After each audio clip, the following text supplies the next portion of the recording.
ஆண்டவராகிய இயேசு கிறிஸ்துவின் கிருபையும் சமாதானமும் உங்கள் அனைவரோடும் கூட என்றென்றைக்கும் இருப்பதாக. தலைப்பு: நான் உன்னை விட்டு விலகுவதும் இல்லை, உன்னை கைவிடுவதும் இல்லை. கிறிஸ்தவர்கள் என்று சொன்னால் ஒரு குறிப்பிட்ட ஜனங்கள் ஆயத்தமாயிருப்பார்கள். சிலர் ஆயத்தம் அடைந்து கொண்டே இருப்பார்கள், சிலர் ஆயத்தமாய் இல்லாமல் இருப்பார்கள், விழிப்புணர்வே இல்லாமல் இருப்பார்கள் பலர். இப்படி எல்லா நிலையிலும் இருக்கிறது. அதனால் கர்த்தர் அந்த காரியத்தை ஒழுங்குபடுத்துகிறார். கர்த்தருடைய வருகைக்கு முன்பாக இப்படியெல்லாம் சம்பவிக்கும் என்று சொல்லப்பட்டிருக்கிறது.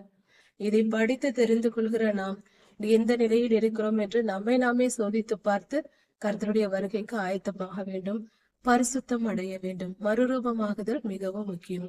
கபடற்றவர்களாக, குழந்தையை போன்ற மனமுடையவர்களாக, எவ்வித இச்சையும் இல்லாதவர்களாக, கர்த்தர் என்று வந்தாலும் நான் வருகிறேன் என்று உடனே ஓடி போக ஆயத்தமுள்ள மனமுடையவர்களாய் இருக்க வேண்டும். உன்னத பாட்டு 6ஆம் அதிகாரம் 1 முதல் 14 வசனங்கள் வரை. இந்த வேத பகுதி எடுத்துக்கொள்ளப்படும் சந்ததியை குறித்து சொல்லப்பட்டிருக்கிறது. ஆண்டவராகிய இயேசு கிறிஸ்துவை தேடுகிற காலமாய் இருக்கிறது. ஆவியானவரின் செயல்பாடுகள் இல்லாத காலம். அப்படி என்றால் இது உபத்திரவ காலத்தை குறிக்கிறது. அந்த சமயத்தில் கர்த்தரை குறித்து இந்த இடத்தில் சொல்லப்பட்டிருக்கிறது. அவரை திருச்சபை தேடுகிறது. ஸ்திரீகளில் ரூபவதியே, அவர் எங்கே போனார், உன்னுடைய நேசர் எங்கே போனார் என்று சொல்லப்பட்டிருக்கிறது. திருச்சபையானது ஆண்டவராகிய இயேசு கிறிஸ்துவை, பரிசுத்த ஆவியானவரை தேடும் காலமாய் இருக்கிறது. அப்படி என்றால் பரிசுத்த ஆவியானவரை அதற்கு முன்பாக எழுந்து விட்டது என்று பொருள். இந்த குறிப்பிட்ட காலம் உபத்திரவ காலமாக இருக்கலாம். ஏனென்றால் இந்த சமயத்தில் அங்கு தீர்க்க தரிசன சந்ததி இருக்கிறது. எடுத்துக்கொள்ளப்படுதலுக்கு முன்பான காலமாக இந்த இடம் தோன்றுகிறது. இந்த அதிகாரத்தில் சொல்லப்பட்டிருக்கிற பகுதி, இந்த காரியங்கள் எல்லாம் நிறைவேறுகிறது. ஸ்திரீகளில் ரூபவதியை என்றால் பரிசுத்தமான திருச்சபை, ஒரு சந்ததி. உலகெங்கும் இருக்கிற கிறிஸ்தவர்களில் பரிசுத்தமானவர்கள் ஒரு கூட்டமானவர்கள், ரெம்னன்ட் என்று சொல்வார்கள். அந்த தெரிந்து கொள்ளப்பட்ட அந்த ஜனங்கள், மீந்திருப்பவர்கள், ரெம்னன்ட், அந்த மக்கள் பரிசுத்தமானவர்களாக, கர்த்தருக்கு பிரியமானவர்களாக இருக்கிறார்கள். அவர்கள், மீந்தவர்கள் கர்த்தரை தேடுகிறார்கள். அவர்களை குறித்து அவர்கள் தோழர்கள் பேசுவது போல இங்கு கொடுக்கப்பட்டிருக்கிறது. உன் நேசர் எங்கே, அவரை எங்கே தேடுகிறாய், நானும் உன்னோடு தேடுகிறேன் என்று சொல்லப்பட்டிருக்கிறது. அப்படி என்றால் கர்த்தருடைய எடுத்துக்கொள்ளப்படுதலுக்கு ஆயத்தமானவர்களும் ஆயத்தம் இல்லாமல் இருக்கிற கிறிஸ்தவர்களும் இரண்டு கூட்டத்தாரும் பேசுவது போல இந்த வசனம் கொடுக்கப்பட்டிருக்கிறது. இவர்கள் எல்லோரும், ஒட்டுமொத்த கிறிஸ்தவர்களும் கர்த்தரை தேடுகிற காலமாய் இருக்கிறது. பரிசுத்த ஆவியானவரை பெற்றுக்கொள்ள வேண்டும் என்று ஜெபிக்கிற காலமாய் இருக்கிறது. இப்படி அவர்கள் ஜெபிக்கிறார்கள். இந்த உபத்திரவ காலத்தில் இதெல்லாம் நடக்கிறது. ஏனென்றால் அப்பொழுதுதான் அவர்கள் உணர்வு அடைகிறார்கள், எழுப்புதல் அடைகிறார்கள்.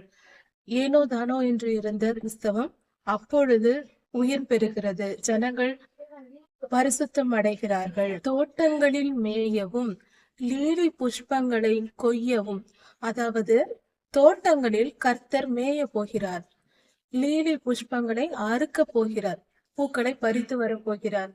இப்படியாக அவர் புறப்பட்டு போயிருக்கிறார், அவரை காணோம் என்று தேடுகிறார்கள். இங்கு தோட்டம் என்பது ஒட்டுமொத்த உலகெங்கும் இருக்கிற கிறிஸ்தவர்களை குறிக்கிறது. கர்த்தர் அவர்களை, திராட்சை தோட்டங்கள் என்றால் அது கர்த்தருடைய தோட்டம். யோவான் 15ஆம் அதிகாரத்தில் கொடுக்கப்பட்டிருக்கிறது. திராட்சை செடி என்பது கர்த்தருடைய பிள்ளைகளுக்கு உவமையாக. இப்படி இருக்க திராட்சை செடி ஆண்டவராகிய இயேசு கிறிஸ்து என்றும், திராட்சை கொடிகள் கர்த்தருடைய பிள்ளைகள் என்றும் சொல்லப்பட்டிருக்கிறது. அந்த வசனத்தின்படி பார்க்கும் பொழுது இந்த திராட்சை தோட்டம் என்பது ஆண்டவராகிய இயேசு கிறிஸ்துவின் ஜனங்கள், ரட்சிக்கப்பட்ட ஜனங்கள். அவர்களையும், அவர்களை மேய என்று சொல்லும் பொழுது அவர்களை தம்முடன் சேர்த்து கொள்வதற்காகவும், கர்த்தர் தம்முடைய பிள்ளைகளை, பரிசுத்தவான்களை தம்முடன் சேர்த்து கொள்வதற்காகவும், லீலி புஷ்பங்களை கொய்யவும் என்று சொல்லும் பொழுது கர்த்தரால் தெரிந்து கொள்ளப்பட்டவர்கள் தம்முடன் சேர்த்து கொள்வதற்கு ஊமையாக சொல்லப்பட்டிருக்கிறது. இது ஒரு அறுவடையை குறிக்கிறது. திராட்சை தோட்டத்தை, திராட்சை பழங்கள் பறிப்பது, பூக்களை கொய்வது என்பது அறுவடையை குறிக்கிறது. கர்த்தர் தம்முடைய ஜனங்களை தம்மோடு சேர்த்து கொள்வதற்காக போயிருக்கிறாராம். அப்படி என்றால் இது எடுத்துக்கொள்ளப்படுதலை குறிக்கிறது இந்த வசனம். அப்படியாக அவர் தோட்டத்திற்கு போய் கந்த வர்க்க பாத்திகளிலும் திராட்சை தோட்டங்களிலும் இருக்கிறவர்களை தேட போகிறார். இது நாம் ஏற்கனவே பார்த்திருக்கிறோம். கந்தவர்க்க பாத்திகள் என்பது கர்த்தருக்கு சுகந்த வாசனையான பலிகளை செலுத்தும் ஜனங்கள், பரிசுத்தவான்கள். அதாவது இந்த வசனம் முழுவதும் சொல்லப்படுவது கர்த்தர் தம்முடைய பரிசுத்தவான்களை, தம்மால் தெரிந்து கொள்ளப்பட்டவர்களை தம்முடன் சேர்த்து கொள்ள அவர் போயிருக்கிறார். அந்த எடுத்துக்கொள்ளப்படுதலில் நடுவானத்தில், மைய வானத்தில் நாம் இருப்போம். அப்பொழுது கர்த்தர் அங்கு நம்மளை வைத்திருப்பார். எடுத்துக்கொள்ளப்படும் சந்ததி அங்கே இருக்கும். பரலோகத்திலும் அல்ல, பூமியிலும் அல்ல, நடுவானத்தில் பாதுகாக்கப்படுவார்கள். இந்த பூமியில் மகா உபத்திரவ காலம் நடக்கும் போது அதற்கு முன்பாகவே எடுத்துக்கொள்ளப்படுதல் நடந்து வானத்தில் அங்கு இருப்பார்கள் பரிசுத்தவான்கள். அதாவது வெளிப்படுத்தல் 12ஆம் அதிகாரத்தில் சொல்லப்பட்டிருக்கிற ஆண் பிள்ளை என்று சொல்லப்பட்ட தீர்க்க தரிசன சந்ததி. நான் என் நேசருடையவள், என் நேசர் என்னுடையவர், அவர் லீலி புஷ்பங்களுக்குள்ளே மேய்கிறார், கர்த்தர் தம்முடைய ஜனங்களோடு அவர் சேர்ந்திருக்கிறார் என்று சொல்லப்பட்டிருக்கிறது. நான் அவருக்கு சொந்தமானவர், அவர் எனக்கு சொந்தமானவர். இங்கு பூரண அன்பு, கர்த்தர் சொன்ன 2 கற்பனைகளில் முதல் கற்பனையான முழு அன்பு இங்கு வெளிப்படுத்தப்படுகிறது. கர்த்தர் முழுமையாய் நம்மை நேசித்துக் கொண்டிருக்கிறார். நாமும் நம்முடைய முழு அன்பையும் செலுத்தி கர்த்தரோடு ஐக்கியமாகிற ஒரு காலத்தை சொல்லுகிறது. இது ஒரு குறிப்பிட்ட பரிசுத்தவான்களின் கூட்டத்தை சொல்லுகிறது. லீலி புஷ்பங்களுக்குள்ளே மேய்கிறார் என்றால் இது பரிசுத்தவான்களின் கூட்டமாய் இருக்கிறது. கர்த்தர் தம்முடைய பரிசுத்தவான்களுடன் சேர்ந்து இருக்கும் காலம், சேர்ந்திருக்கக்கூடிய இடம் வானமண்டலத்தில். எடுத்துக்கொள்ளப்படுதலில் அங்கு தங்கி இருக்கும் போது ஆண்டவராக இயேசு கிறிஸ்துவோடு கூட தான் எடுத்துக்கொள்ளப்படும் சந்ததியும் இருப்பார்கள். அதை தான் இந்த வேத வசனம் சொல்லுகிறது. என் பிரியமே, நீ திர்சாவை போல் சௌந்தரியமும் எருசலேமை போல் வடிவமும் கொடிகள் பறக்கும் படையை போல் கெடியுமாய் இருக்கிறாய். 3 தன்மைகள் கர்த்தருடைய மனவாட்டிக்கு சொல்லப்படுகிறது. திர்சாவை போல் சௌந்தரியம் என்று சொல்லும் பொழுது, திர்சா என்பது ஒரு இடத்தை குறிக்கிறது, ஒரு ஊரை குறிக்கிறது. அதை போல சௌந்தரியமாக அழகாக இருக்கிறாய். எருசலேமை போல வடிவமைப்பாய் இருக்கிறாய், அவ்வளவு அழகாய் இருக்கிறாய் என்று பொருள். எருசலேம் என்பது கர்த்தருடைய மகாராஜாவின் நகரமாய் இருக்கிறது. கர்த்தரால் தெரிந்து கொள்ளப்பட்டவர்களை இது குறிக்கிறது. திர்சா என்பதும் பழங்காலத்தில் கர்த்தருடைய பிள்ளைகள் இருந்த இடம்தான், அந்த இடத்தையும் குறிக்கிறது. கொடிகள் பறக்கும் படையை போல கெடியுமாய் இருக்கிறது. ஒரு மிகப்பெரிய ஒரு படை இருக்கிறது என்றால் அதில் கொடிகள் பறந்து கொண்டிருக்கும். அது பார்ப்பதற்கு அந்த கொடிகள் பறப்பதுதான் அந்த படைக்கே மிகப்பெரிய தோற்றமாய் இருக்கும், மிகப்பெரிய தோற்றத்தை கொடுக்கும். அது போல நீ சிறப்பானவளாய் இருக்கிறாய் என்று கர்த்தர் வர்ணிக்கிறார். திருச்சபையை பார்த்து வர்ணிக்கிறார். கர்த்தருடைய ஜனங்கள் கர்த்தருக்காக பக்தி வைராக்கியத்துடன் செயல்படும் பொழுது இந்த உலகத்தார் பார்த்து வியப்பார்கள். கர்த்தருக்காக இப்படி ஜனங்கள் இருப்பார்களா என்று சொல்லும் அளவிற்கு கர்த்தருடைய ஜனங்கள் மிகவும் பரிசுத்தமாய், கர்த்தருடைய சித்தத்தை நிறைவேற்றுகிறவர்களாய், தியாகம் உள்ளவர்களாய், பாட அனுபவிக்கிறவர்களாய், எத்தனை துன்பம் வந்தாலும் அத்துணை துன்பங்களையும் சகித்து பொறுத்து கர்த்தருக்காக தம் ஜீவனையும் கொடுக்கிற பக்தி வைராக்கியம் நிறைந்த ஜனங்களாய் இருப்பார்கள். அதை பார்த்து கர்த்தர் மிகவும் சந்தோஷப்படுகிறார். அதாவது ஒட்டுமொத்தமாக இதை சொல்ல போக வேண்டும் என்றால் ஒரு மிகப்பெரிய ஒரு தோற்றம் ஒன்று உருவாகிறது. அதாவது ஆதியாகம காலத்திலிருந்து வெளிப்படுத்தல் கடைசி காலம் வரைக்கும், கர்த்தருடைய 2ஆம் வருகையின் காலம் வரைக்கும் பார்க்கும் பொழுது முதல் தலைமுறையிலிருந்து கொஞ்சம் கொஞ்சமாக வடிகட்டப்பட்டு வருகிறது ஜனங்களுடைய குணங்கள். ஆரம்பத்தில் காயினின், ஆபேல் இவர்களுடைய வாழ்க்கையை பார்க்கும்போது காயினின் கொலைகார குணம், உச்சக்கட்ட கொலை என்பது, ரத்தம் சிந்துதல் என்பது உச்சக்கட்ட அது பயங்கரமான ஒரு பாவமா இருக்கிறது. கர்த்தர் அருவருக்கிற பாவமா இருக்கிறது. ஆதியிலேயே தோன்றியது. அது கடைசி வரைக்கும் இரத்த சாட்சிகள் மறிக்கும் காலமாக வந்து கொண்டேதான் இருக்கிறது. இன்று வரை வந்து கொண்டிருக்கிறது. தினந்தோறும் ஏதோ ஒரு மூலையில் கர்த்தருடைய பிள்ளைகள் கொல்லப்பட்டு கொண்டிருக்கிறார்கள். இப்படி மோசமான இன்றும் கூட பல இடங்களில், ஆப்பிரிக்கா கண்டத்தில் பல தேசங்களில் ஓரிரு தேசங்கள், குறிப்பாக அந்த தேசங்களில் மகா பயங்கரமான கிறிஸ்தவர்கள் என்ற ஒரே காரணத்திற்காக ஆயிரம் பேர், நூற்றுக்கணக்கான பேர் ஒரே இடத்தில் குவித்து கொண்டிருக்கிறார்கள். இப்படிப்பட்ட இரத்த சாட்சிகள் மரித்து கொண்டிருக்கிறார்கள். அவர்கள் தங்கள் ஜீவனையும் பாராமல் நாங்கள் கர்த்தருக்காக பிறந்தோம், வாழ்ந்தோம், மரிக்கிறோம் என்று இன்றும் கர்த்தருக்காக அவர்கள் ஜீவனை கொடுத்து கொண்டிருக்கிறார்கள். இப்படிப்பட்ட ஒரு சூழ்நிலை நிலவுகிறது. இந்த அவர்களின் பக்தி வைராக்கியத்தை பார்த்து கர்த்தர் மகிழ்கிறார். கர்த்தர் அவர்களை ஒரு படையில் இருக்கிற கொடி போல அவர்கள் இருக்கிறார்கள். மிக சிறப்பானவர்களாக, வீரம் நிறைந்தவர்களாக இருக்கிறார்கள் என்று வேதம் சொல்லுகிறது. இது நம் எல்லோர் மனதிலும் இருக்க வேண்டிய ஒரு குணமாய் இருக்கிறது. கர்த்தருடைய காலம் சமீபமாய் வர வர உபத்திரமும் பாடுகளும் ஏனையில் ஏறுவது போல ஏறிக்கொண்டுதான் இருக்கும். அதனால் ஏற்றங்களை தவிர்க்க முடியாது. இது நடந்தே தீரும், நடந்து தீர வேண்டும். இது தேவ நீதி. அந்த தேவ நீதி நிறைவேறுகிறது என்றால் அதற்கேற்ற ஆயத்தம் கிறிஸ்தவர்கள் மத்தியில் இருக்க வேண்டும். கர்த்தர் விரும்புகிற அளவுக்கு ஆயத்தமாய் நாம் இருக்க வேண்டும். கர்த்தர் எதிர்பார்க்கிற காரியங்களை நாம் செய்ய ஆயத்தமாய் இருக்க வேண்டும்.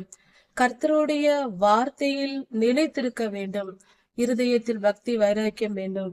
உலக வாழ்க்கையின் இன்பங்களை வெறுக்க தெரிய வேண்டும். உண்மைக்கும் பொய்யுக்கும் உள்ள வித்தியாசம் தெரிய வேண்டும். ஆதியிலே ஏவாளம்மா செய்த முதல் பாவம் வருவதற்கு காரணமாய் இருந்த செயலே நன்மைக்கும் தீமைக்கும் உள்ள வித்தியாசம் தெரியாதது. கர்த்தரும் பேசினார், பாம்பும் பேசியது. எது உண்மை, எது பொய், எதை கடைபிடிக்க வேண்டும் என்ற வித்தியாசம் தெரியாமல் ஏவாளம்மா செயல்பட்டதினால் வந்ததுதான் இந்த உலகத்திற்கு பாவம். அதனால் வஞ்சகனின் பேச்சை கண்டுபிடிக்க மனிதர்கள் கற்றுக்கொள்ள வேண்டும். வஞ்சக பேச்சு எது, எது பரிசுத்தமான வார்த்தை என்பதை புரிந்து கொள்ள வேண்டும். வஞ்சக பேச்சை கண்டுபிடிப்பது மிகவும் சுலபம். அதில் சுயநலம் இருக்கும். தன்னுடைய சுயநலத்திற்காக, தனக்கென்று ஏதாவது காரியம் சாதித்துக் கொள்ள வேண்டும் என்பதற்காக சாத்தானுடைய நோக்கம் வலுசற்பத்திற்குள் சென்று ஏவாளம்மாவுடன் பேசும் பொழுது அவன் சொன்னது, மனிதர்கள் தன்னிடத்திற்குள் வந்துவிடக் கூடாது என்ற சுயநலத்தோடுதான் அங்கு வந்து வஞ்சனையாய் பேசினான். கனிவான வார்த்தைகள் எல்லாம் வஞ்சனை உள்ளதா இருக்கும். கடிந்து கொள்ளுதலை விரும்புகிறவனோ செழிப்பான், கடிந்து கொள்ளுதலை வெறுக்கிறவன் நாசம் அடைவான் என்று வேதம் சொல்லுகிறது. அதனால் கர்த்தருடைய பிள்ளைகளாகிய நாம் கடிந்து கொள்ளுதலை ஏற்றுக்கொள்ள வேண்டும். நம்மிடத்தில் இருக்கிற குற்றம் குறைகளை சுட்டி காட்டும் பெரியோர்களுக்கு நாம் மரியாதை கொடுத்து அதை ஏற்றுக்கொள்ள வேண்டும். யோசித்து புரிந்து கொள்ள வேண்டும். நமக்கு இன்பம் தரும்படியாக கனிவான வார்த்தைகளை பேசுகிறவர்கள் வஞ்சனை உள்ளவர்கள். அவர்கள் நம்மை வீழ்த்துகிறார்கள், நமக்கு படுகொழி தோண்டுகிறார்கள் என்பதை புரிந்து கொள்ள வேண்டும். நாம் தெரிந்து கையில் ஒரு கத்தியை எடுத்து அறுத்து கொண்டாலும் வலிக்கும். நாம் தெரியாமல் கத்தி நம்மேல் பட்டாலும், காயம் பட்டால் அதுவும் நமக்கு வலிக்கத்தான் செய்யும். தெரியாமல் பாவம் செய்து விட்டால் துன்பம் வராது என்றல்ல, அதற்கும் நியாய தீர்ப்பு உண்டு. தெரிந்து செய்தாலும் தெரியாமல் செய்தாலும் தவறு செய்தால் நியாய தீர்ப்பு உண்டு. கர்த்தருடைய பிள்ளைகளுக்கு சாக்கு போக்கு சொல்ல முடியாது. புரிந்து கொண்டு உறுதியாக நாம் செயல்பட வேண்டியது மிக மிக அவசியம். கடைசி காலமாய் இருக்கிறது. படு வஞ்சகம் நிறைந்த காலமாய் இருக்கிறது. வேதம் தெளிவாக சொல்லுகிறது. எத்தனை ஒரு குடும்பத்திலேயே ஒருவருக்கொருவர் விரோதியாய் இருப்பார்கள். தகப்பனுக்கு விரோதமாக மகனும், மகனுக்கு விரோதமாக தகப்பனும், தாய்க்கு விரோதமாக மகளும், மகளுக்கு விரோதமாக தாயும், மாமிக்கு விரோதமாக மருமகளும், மருமகளுக்கு விரோதமாக மாமியும் இருப்பார்கள். இப்படிப்பட்ட காலமே கடைசி காலம் என்று வேதம் தெல்ல தெளிவாக ஆண்டவராகிய இயேசு கிறிஸ்துவின் திருவார்த்தையினால் சொல்லப்பட்டிருக்கிறது. இப்படிப்பட்ட வஞ்சக காலத்தில் வாழ்ந்து கொண்டிருக்கிறோம். கர்த்தருடைய வருகை மிகவும் சமீபம். ஜாக்கிரதையுடன் ஆயத்தமாவோம். கர்த்தருடைய வருகையில் நாம் புறப்பட்டு போக கர்த்தரை எடுத்துக்கொள்ள வரும்பொழுது ஆயத்தமாய் இருக்கிற ஒரு மனவாட்டியாக நாம் இருக்க முயற்சி செய்வோம். அதற்கான ஆயத்தங்கள் தான் இந்த வேத பகுதிகள் நமக்கு கொடுக்கப்பட்டிருக்கிறது. கர்த்தர் நம்மை ஆயத்தப்படும்படி சொல்லுகிறார். என் நேசர் என்னுடையவர், நான் அவருடையவன் என்ற இந்த வார்த்தையை நாம் பற்றி கொள்ள வேண்டும். நாம் முழுவதும் அவருக்கு சொந்தமானவர். நாம் அவருக்கு சொந்தமானவர்களாய் இருக்கிறோம். அவர் சித்தப்படி நடக்க வேண்டியவர்களாய் இருக்கிறோம். அதுவே இன்பமானது. நம்முடைய விருப்பப்படி நடந்து நாம் பாடுகள் தான் அனுபவிப்போம்.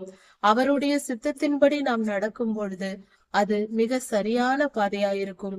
கர்த்தர் நம்மை அவர் விருப்பப்படி நம்மை நடத்த விரும்புகிறார். அவர் விருப்பம் என்பது என்ன? அவர் சுயநலம் இல்லாதவர். நாம் சிறப்பாய் வாழ வேண்டும் என்ற ஒரே எண்ணம் மட்டும்தான் கர்த்தருக்கு உண்டு. அவர் சுயநலம் இல்லாதவர். அவர் நாம் நன்றாய் இருப்பதற்கு தான் அவர் விருப்பத்தை சொல்லுகிறார். அது அவருடைய விருப்பம் அல்ல. நம் நல்வாழ்வுக்கு எது சரியோ அதை சொல்லி தருகிறார். இவ்வுலகம் பாவத்தினால் நிறைந்திருக்கிறது, வஞ்சகத்தினால் நிறைந்திருக்கிறது. இவ்வுலகத்தில் எப்படி வெற்றியுள்ள வாழ்க்கை வாழ வேண்டும் என்பது எல்லா சூழ்நிலைகளிலேயும் நம்மால் செயல்பட முடியாது, நமக்கு தெரியாது. கர்த்தர் தரும் வேத வசனங்கள் மூலமாக நமக்கு அதை தெளிவுபடுத்தி இருக்கிறார். எந்த சூழ்நிலையில் நீ எப்படி நடந்து கொண்டால் பொல்லாப்புக்கு விலகலாம், பாவத்துக்கு தப்பிக்கலாம், பரிசுத்த வாழ்வு வாழலாம், சமாதானத்துடன் வாழ்ந்து இந்த உலகத்தை வென்று என்னிடம் வா என்று கர்த்தர் இந்த வேத புத்தகத்தை நமக்கு கொடுத்திருக்கிறார். அந்த 10 கட்டளைகள் தான் நமக்கு உடன்படிக்கையா இருக்கிறது. கர்த்தர் மணவாளன், நாம் மணவாட்டி என்றால் நமக்கிடையே உள்ள அந்த உடன்படிக்கை தான் வேத வசனமாய் இருக்கிறது. அந்த திருமண பந்தத்தின் அடையாளம் தான் வேத வசனம். வேத வசனம் இல்லாமல் நாம் கர்த்தருடைய ஜனங்களும் அல்ல, கர்த்தரும் நம்ம. இதை யாத்திராகமம் 19ஆம் அதிகாரத்திலும் 20ஆம் அதிகாரத்திலும் பார்க்கலாம். இஸ்ரவேலரோடு கர்த்தர் உடன்படிக்கை செய்யும் பொழுது, இந்த கட்டளைகளை கை கொண்டு நடக்கிறவர்கள் என் ஜனம், இதை கை கொண்டு நடக்கிறவர்களே எனக்கு ஜனமாய் இருப்பீர்கள் என்று சொல்லியிருக்கிறார். நான் உங்கள் தேவனாய் இருப்பேன் என்று சொல்லியிருக்கிறார். இந்த வேத வசனத்தை கடைபிடிக்காதவர்கள் கர்த்தருக்கு பிள்ளைகள் என்று சொல்லிக் கொள்வது உண்மையாய் இருக்காது. 5ஆம் வசனத்தில் கர்த்தர் சொல்லுகிறார், உன் கண்களை என்னை விட்டு திருப்பு என்று சொல்லுகிறார். நீ என்னையே பார்த்து கொண்டிருக்கிறாய், உன் கண்களை கொஞ்சம் திருப்பு என்று கர்த்தர் சொல்லுகிறார். அவைகள் என்னை வென்றது, உன் பார்வை என்னை வென்றது என்று கர்த்தர் சொல்லுகிறார். அப்படியானால் திருச்சபை மிகவும் பரிசுத்தமாக கர்த்தரை நோக்கி பார்த்து கர்த்தருக்காக பக்தி வைராக்கியமாய் செயல்படுகிற திருச்சபையாக, கர்த்தருடைய ஜனங்கள் மகா பரிசுத்தவான்களாக கடைசி காலத்தில் மாறுவார்கள் என்பதே பொருள். கர்த்தரை பார்த்து வியப்படையும் அளவுக்கு கர்த்தருடைய பிள்ளைகள் பரிசுத்தம் அடைவார்கள். இது மிகவும் சந்தோஷமா இருக்கிறது. இந்த காலத்தில் இல்லாத ஒரு நிகழ்வு இனி வரப்போகிறது. கர்த்தருக்கென்று பக்தி வைராக்கியத்துடன் செயல்படுகிற, பரிசுத்தமாய் வாழ்கிற ஒரு சந்ததி எழும்ப போகிறது. உன் அலகாபாரம் மலையிலே மேய்கிற வெள்ளாட்டு மந்தையை போல் இருக்கிறது என்று சொல்லப்பட்டிருக்கிறது. அதாவது திருச்சபையின் ஒரு பெண்ணாக உருவகப்படுத்தி இருக்கிறது. அந்த பெண்ணின் கூந்தல் முடியானது, தலைமுடியானது வெள்ளாட்டு மந்தையை போல இருக்கிறதாம், செழிப்பாக அவ்வளவு அடர்ந்ததாக இருக்கிறது என்று சொல்லப்பட்டிருக்கிறது. திருச்சபையின் கூந்தல் என்று சொல்லும் பொழுது அது கர்த்தருடைய மகிமையை குறிக்கிறது. கர்த்தருக்கு மகிமையை செலுத்துகிற திருச்சபையாய் இருக்கிறது. மிகவும் அநீதியும் அக்கிரமமும் அநியாயமும் நிரம்பியதாக திருச்சபை இருக்கிறது. இது மிகவும் வேதனைக்குரிய காரியம். ஆனால் இந்த நிலை மாறும் என்று வேதவசனம் சொல்லுகிறது. கர்த்தருடைய வருகைக்கு முன்பாக திருச்சபை பரிசுத்தமாகும். கர்த்தருக்காக பக்தி வைராக்கியம் உள்ள சந்ததி எழும்பும். புது சந்ததி ஒன்று எழும்பும். அது உலகெங்கும் கர்த்தருக்காக பக்தி வைராக்கியத்துடன் நடக்கும். இன்றும் கூட சில நாடுகளில் நடக்கிறது. எங்கு சென்றால் கல்வி நிறுவனங்களிலும் யூனிவர்சிட்டியிலும் மார்க்கெட் பிளேஸ்களிலும் பல இடங்களில் ஜனங்கள், பொது ஜனங்கள், அவர்கள் வியாபாரத்திற்கு பொருள் வாங்க வந்திருக்கிறார்கள், ஷாப்பிங் வந்திருக்கிறார்கள். அங்கு எல்லோரும் சேர்ந்து ஒன்றாய் துதித்து பாட்டு பாடுகிறார்கள், கர்த்தருக்கு மகிமையை செலுத்துகிறார்கள். கல்வி நிறுவனங்களில் கூடியிருக்கிற மாணவர்கள், மாணாக்கர்கள் எல்லாம் ஒன்று சேர்ந்து கர்த்தருக்கு மகிமையை செலுத்துகிறார்கள். இப்படிப்பட்ட நிகழ்வுகள் எல்லாம் இந்த காலத்தில் நடக்க தொடங்கி இருக்கிறது. இது ஆரோக்கியமான, மிகவும் சந்தோஷப்பட வேண்டிய ஒரு காரியமா இருக்கிறது. இப்படிப்பட்ட சம்பவங்கள் எல்லாம் ஒரு நல்ல நாட்களை நமக்கு அடையாளம் காட்டுகிறது. இந்த பூமிக்கு உபத்திரமும் துன்பமும் வந்தாலும் கர்த்தருடைய சந்ததி ஆகிய பரிசுத்த சந்ததி அது மிகவும் பிரகாசம் உள்ளதாய், அதாவது இருளும் ஒளியும் ஒரே நேரத்தில் எழும்புவது போல, இருள் மொத்தமும் உலகத்தாருக்கு அதிக பாவம், அதிக அக்கிரமம், அதிகம் அநீதி எல்லாம் ஒரு பக்கம் எழுப்பியிருக்கும். துன்மார்க்க மிகவும் துன்மார்க்கமாய் நடப்பார்கள். அதே சமயத்தில் பரிசுத்த சந்ததி மகா பரிசுத்தமாய் அதன் பரிசுத்தத்தில் வளர்ந்து கொண்டே போகும். இப்படிப்பட்ட வேறு பிரிவுகள் இந்த உலகத்தில் ஒரு மிகப்பெரிய பிரிவினையே ஏற்பட போகிறது. ஜனங்களின் மனதளவில், அதாவது மோரிலிருந்து வெண்ணெயும் மோரும் பிரித்தெடுப்பது போல கர்த்தர் இப்பொழுது பிரித்து கொண்டிருக்கிறார். வெளிப்படுத்தல் 22 அதிகாரம் 11 சொல்லப்பட்டிருக்கிறது, பரிசுத்தமுள்ளவன் இன்னும் பரிசுத்தமாகட்டும், நீதி உள்ளவன் இன்னும் நீதியாகட்டும், அக்கிரமம் செய்கிறவன் இன்னும் அக்கிரமம் செய்யட்டும், அநீதி உள்ளவன் இன்னும் அநீதி உள்ளவனாய் மாறட்டும் என்று. இந்த காரியம் நடக்கிற காலமாய் இருக்கிறது. நாம் கர்த்தரை பற்றி கொள்வோம், நாம் பரிசுத்தத்தில் வளருவோம். ஒவ்வொரு நாளும் நம்மிடத்தில் உள்ள குறைகளை கண்டுபிடித்து அவைகளை விட்டு மனம் திரும்புவோம். பரிசுத்தத்திற்கு எல்லையே இல்லை. அப்படிப்பட்ட பரிசுத்தத்தில் நாம் வளர்ந்து கொண்டே இருக்க வேண்டும். தினந்தோறும் எந்நாளும் நம் வாயின் வார்த்தைகளிலும் இருதயத்தின் நினைவுகளிலும் நம்முடைய பார்வையிலும் நம் கால் நடைகளிலும் நம்முடைய செயல்களிலும் பரிசுத்தம் நிரம்பியதா இருக்க வேண்டும். பரிசுத்த ஆவியானவர் நம்மை ஆளுகை செய்ய வேண்டும். கர்த்தருடைய 7 ஆவிகளும் நம்முடைய 7 அவயவங்களையும் ஆராய்ந்து பார்ப்பார், தினந்தோறும் பார்ப்பார். நாம் கர்த்தருடைய பிள்ளைகளானால் அப்படிப்பட்ட பரிசுத்தத்தை அணிந்து கொள்ள வேண்டும். திருச்சபையின் பற்கள் எப்படி இருக்கிறது என்று சொல்லப்பட்டிருக்கிறது. அதாவது ஒரு ஆட்டுக்குட்டியும் மலடாயிராமல், ஒரு ஆட்டு மந்தை இருக்கிறது, அதில் ஒன்று கூட மலடு இல்லை. ஒவ்வொன்றும் இரட்டை குட்டிகள் ஈனுகிற அழகான ஒரு மந்தை இருக்கிறது. அந்த மந்தையானது குளிப்பாட்டப்பட்டு கரையேறுகிறது. ஏரியிலிருந்து குளிப்பாட்டப்பட்டு கரையேறுகிறது. அதை பார்ப்பதற்கு தூரத்திலிருந்து பார்க்க மிக அழகாக வரிசையாய் இருக்கும். அந்த செம்மறியாட்டு கூட்டம் அது எப்படி அழகாய் இருக்கிறதோ அது போல உன் பற்கள் அழகாய் இருக்கிறது என்று சொல்லப்படுகிறது. வேத வசனத்தை நாம் இதை புரிந்து கொள்வதற்கு ஆதாரமாக சங்கீத புஸ்தகத்தில் இருக்கிறது, துன்மார்க்கருடைய பற்களோ தகர்க்கப்பட்டு போகும் என்று. அப்படி பார்க்கும்போது நீதியின் மார்க்கமும் துன்மார்க்கமும் பற்களுக்கு சம்பந்தமானவை. அதாவது நம்முடைய பற்கள் என்பது துன்மார்க்கமாய் நடக்கிறவர்களாய் இருந்தால் அவர்களுடைய பற்களை கர்த்தர் உடைத்து போடுவார். துன்மார்க்கரின் கடவாய் பற்களை நான் உடைத்து போடுவேன் என்று வசனம் சொல்லுகிறது.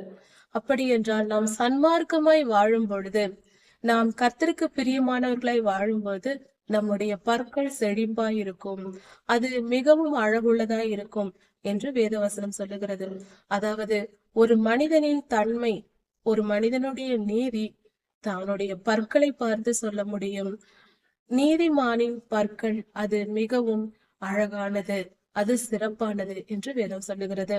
திருச்சபை இந்த இடத்தில் சன்மார்க்கத்தை குறிக்கிறது. திருச்சபையின் சன்மார்க்கம் நீதி நியாயங்களின்படி திருச்சபை கிறிஸ்தவர்கள் செயல்படுவதை குறிக்கிறது. உன் முக்காட்டின் நடுவே உன் கன்னங்கள் வெடித்த மாதுளம் பழம் போல் இருக்கிறது என்று சொல்லப்பட்டிருக்கிறது. முக்காடு என்று சொல்லும் பொழுது அது மறைக்கப்படுகிறது. திருச்சபையின் முக்காடு என்று சொல்லும் பொழுது அது துன்பத்தை குறிக்கிறது. திருச்சபை மறைந்து ஒளிந்து வாழ்கிற ஒரு காலமாய் இருக்கிறது. அந்த சமயத்திலும் அந்த துன்பத்தின் மத்தியிலும் திருச்சபை மிகவும் பக்தி வைராக்கியத்துடன் செயல்படுகிறது. கர்த்தருக்கு பிரியமான சபையாக கர்த்தருடைய வார்த்தைகளை கை கொண்டு கர்த்தருக்கு கீழ்ப்படிந்து கர்த்தரின் மேல் அன்பு செலுத்தி பக்தி வைராக்கியத்துடன் செயல்படுகிற திருச்சபையாய் இருக்கிறது. கர்த்தருடைய ஜனங்கள் பக்தி வைராக்கியத்துடன் இருக்கிறார்கள். அந்த காலத்தை குறிக்கிறது. அந்த காலத்தில் இப்படி இருக்கிற அந்த இஸ்ரவேலின் அல்லது கிறிஸ்தவர்களின் பரிசுத்தம் கர்த்தருக்கு பிரியமா இருக்கிறது என்று பொருள். ராஜஸ்திரீகள் 60 பேரும் மறுமனையாட்டிகள் 80 பேரும் கன்னியருக்கு தொகையில்லை என்று சொல்லப்பட்டிருக்கிறது. இது தேசங்களை குறிக்கும். என் புறாவே என் உத்தமியே நீ ஒருத்தி. திருச்சபையை கர்த்தர் சொல்லுகிறார், என் புறாவே என் உத்தமியே என்று சொல்லுகிறார். உலகெங்கும் இருக்கிற தம்முடைய பிள்ளைகளை பார்த்து கர்த்தர் சொல்லுகிற காரியம் என் உத்தமி என்று சொல்லுகிறார். யோபையாவை பார்த்து சொன்ன உத்தமன் என்று சொன்னார். அதே போல திருச்சபை யோபையாவை போல உத்தமமாய் மாறப்போகிறது. கர்த்தருடைய ஜனங்கள் யோபையாவின் உத்தமத்தை இவர்கள் பின்பற்ற போகிறார்கள். அப்படிப்பட்ட பரிசுத்தவான்கள் இந்த பூமியில் எழும்ப போகிறார்கள். அவர்களை குறித்து இங்கு சொல்லப்பட்டிருக்கிறது. ஒருவேளை அவர்கள் எழும்பி இருக்கலாம். இந்த காலம் மிகவும் கடைசி காலமாயிருப்பதினால் என் புறாவே என்று சொல்லும் போது புறா என்றால் கபடற்ற ஒரு பறவை, கள்ளம் கபடம் இல்லாத ஒரு பறவை. வெளிப்படுத்தல் புஸ்தகத்தில் கடைசி கால எடுத்துக்கொள்ளப்படும் சந்ததி புறாவை போல கபடற்றவர்களாய் இருக்க வேண்டும், கற்புள்ளவர்களாய் இருக்க வேண்டும், மாசற்றவர்களாய் இருக்க வேண்டும், பரிசுத்தமானவர்களாய் இருக்க வேண்டும் என்று வேதம் சொல்லுகிறது. இப்படிப்பட்டவர்கள் தான் எடுத்துக்கொள்ளப்படுவார்கள். அவர்களுடைய கற்புள்ள வாழ்க்கையும் மாசற்ற தன்மையும் கள்ளம் கபடமற்ற பரிசுத்தமான பேச்சும் செயலும் சிந்தனையும் இவைகளெல்லாம் இருந்தால்தான் எடுத்துக்கொள்ளப்படுதலில் பிரவேசிப்பார்கள். இந்த 4 தன்மைகளும் இருக்க வேண்டும். இப்படி வெளிப்படுத்தல் 17ஆம் அதிகாரத்தில் கொடுக்கப்பட்டிருக்கிறது.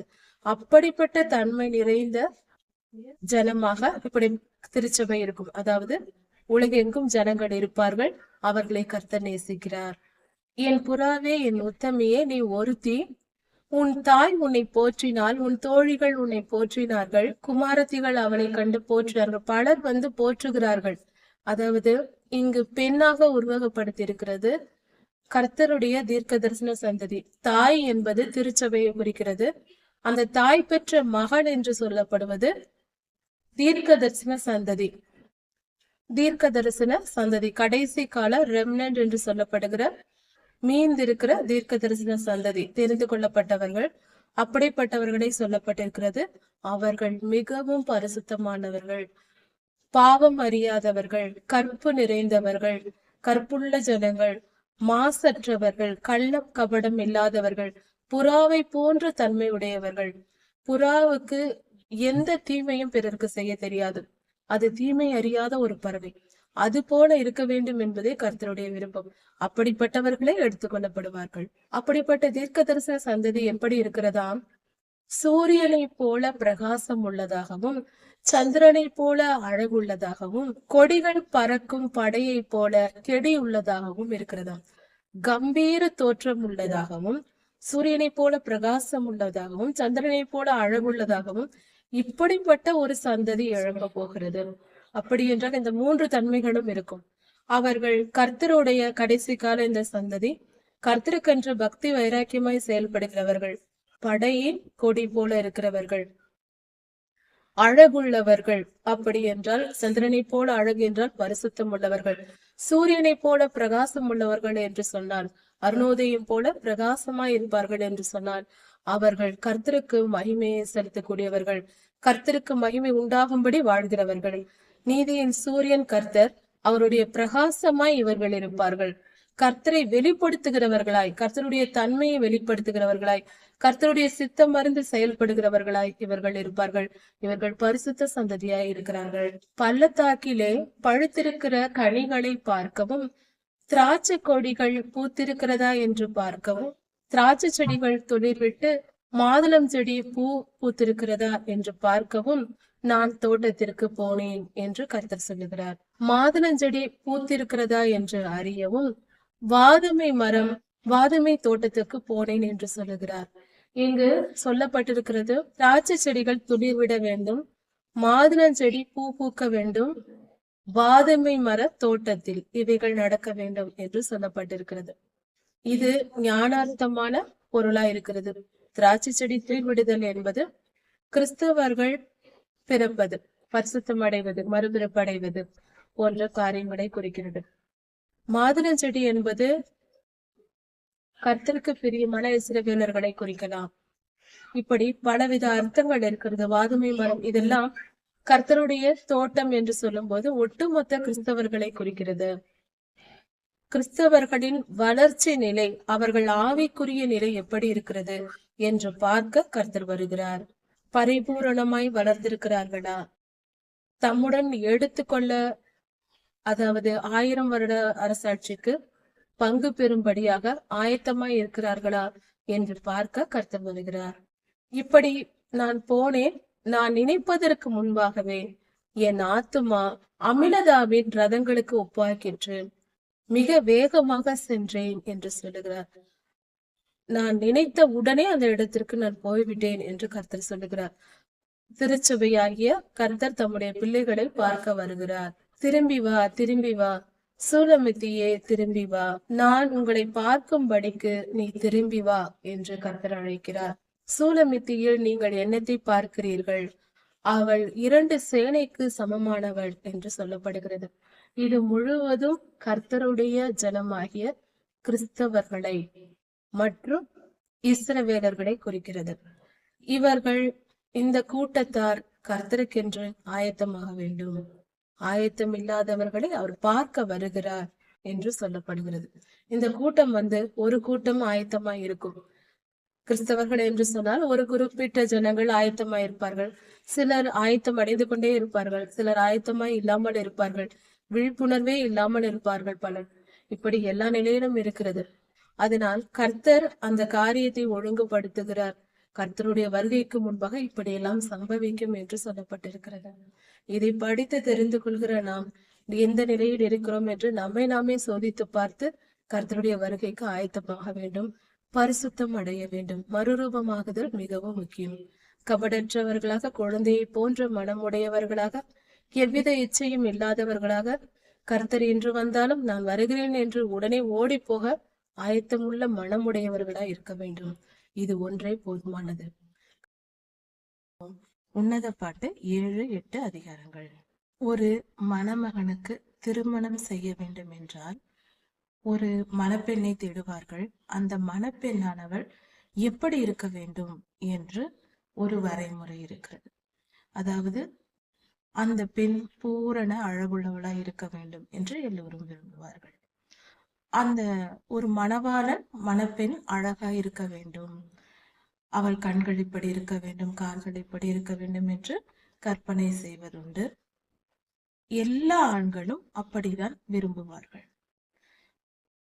அந்த அழகு என்பது ஒரு பெண்ணின் கௌரவமாய் இருக்கிறது, ஒரு பெண்ணின் தகுதியாய் இருக்கிறது. ஒரு பெண்ணுக்கு தகுதி என்பது அழகில் இருக்கிறது, அழகு என்பது ஒரு தகுதியாய் இருக்கிறது. அப்படி இருக்க திருச்சபையானது மணவாட்டி என்ற பொருளில் சொல்லப்படுகிறது. அதாவது திருமணத்திற்கு காத்திருக்கும் பெண்ணாக திருச்சபை ஓமையாக சொல்லப்படுகிறது. இதன் பொருள் என்னவென்றால், ஆண்டவராகிய இயேசு கிறிஸ்து இந்த உலகத்திற்கு வருவதற்கு முன்பாக, இரண்டாம் வருகையில் வருவதற்கு முன்பாக திருச்சபை ஒரு மணப்பெண்ணை போல அலங்காரமாய் அழகுள்ளவளாய் இருக்க வேண்டும் என்று பொருள். திருச்சபை கட்டப்பட்டது ஆண்டவராகிய இயேசு கிறிஸ்து உயிர்த்தெழுந்த பின்பு பேதுரு ஐயாவினால் துவங்கப்பட்டது. பேதுரு ஐயாவின் மூலமாக ஒவ்வொரு சபையும் ஏற்படுத்தப்பட்டது, திருச்சபை என்ற வார்த்தையும் உருவானது. இப்படி இருக்க 2000 வருடங்களாக இந்த திருச்சபை என்னும் ஒரு பெண் வளர்ந்து வருகிறாள், சிறு பெண் வளர்ந்து வருகிறாள் என்று சொல்லலாம். இப்படியாக உன்னத பாட்டில் ஓமைப்படுத்தப்படுகிறது. இதன் பொருள் அதுதான். அதாவது ஒரு சிறு பெண் குழந்தையாய் பிறந்து தன் தாய் வீட்டில் வளர்ந்து மங்கையாக ஒரு திருமண வயதை அடையும் வரைக்கும் வாலிப பெண்ணாக வளர்ந்து வருகிறாள். அவள் வளர்ந்து வந்து ஒரு பூரண அழகுள்ளவளாய், அந்த வளர்ச்சியின், அதாவது ஒரு வாலிப பெண்ணாய் பூரண வளர்ச்சி அடைந்து அழகுள்ளவளாய் அவள் தெரிய வேண்டும். அப்படி அழகுள்ளவளாய் தெரியும் பொழுது அந்த பெண்ணுக்கு மணவாளன் திருமணம் செய்வார். அதுபோல திருச்சபையும் பரிசுத்தத்தில் வளர வேண்டும். 2 காரியங்களில் திருச்சபை வளர வேண்டும். முதலில் திருச்சபையானது கர்த்தர் நியமித்திருக்கிற ஒரு ஜன கூட்டத்தை குறிக்கிறது. திருச்சபை என்ற ஒரு பெண் என்றால் அது ஒரு பெண் அல்ல. ஒரு உதாரணத்திற்காக வைத்துக் கொள்ளலாம். கோடிக்கணக்கான, ஒரு உதாரணத்திற்கு ஒரு 100 கோடி மக்களை கர்த்தர் ரட்சிக்க வேண்டும் என்று விரும்பி இருக்கிறார். ஒரு உதாரணத்திற்காக, எந்த ஆதாரமும் இல்லை. ஒரு 100 கோடி மக்களை நான் எனக்காக தெரிந்து கொள்கிறேன், என்னுடைய பரலோக ராஜ்யத்தில் என்னுடன் கூட இருக்க மணவாட்டியை போல பரிசுத்தமாய் ஆயத்தமாக்கப்பட்ட 100 கோடி ஜனங்கள் எனக்கு வேண்டும் என்று கர்த்தர் நியமித்து வைத்திருக்கிறார் என்று வைத்துக் கொள்வோம். அந்த 100 கோடி ஜனங்களும் நிரம்ப வேண்டும். பரிசுத்தத்தில் மிக பரிசுத்தமாக அவர்கள் ஆயத்தமாய் இருக்க வேண்டும். இதை புரிந்து கொள்ள வேண்டும் என்றால் இன்னொரு சுலபமான ஒரு உவமையை பார்க்கலாம். ஒரு ஃபேக்டரி இருக்கிறது, ஒரு நிறுவனம் இருக்கிறது. அதில் மிகப்பெரிய ஒரு கம்பெனி இருக்கிறது. அதில் பலவித தொழில்களை செய்கிறார்கள், பலவித இயந்திரங்கள் இருக்கிறது, அநேக ஆயிரக்கணக்கான ஜனங்கள் வேலை செய்கிறார்கள். அப்படி இருக்கும் பொழுது அந்த நிறுவனத்தில் பணிபுரிகிறவர்களில் நிறுவனத்தின் முதலாளி ஒரு 100 சூப்பர்வைசரை நான் ஆயத்தம் பண்ண விரும்புகிறேன் என்று அவர் தெரிந்து கொள்கிறார் என்றால், தன்னிடத்தில் வேலை பார்க்கிற சிறந்த 100 பேரை தெரிந்தெடுத்துக் கொள்கிறார் என்றால், அவர் என்னென்ன தகுதியை எதிர்பார்ப்பார்? ஒரு குறிப்பிட்ட வரைமுறை வைத்திருப்பார்.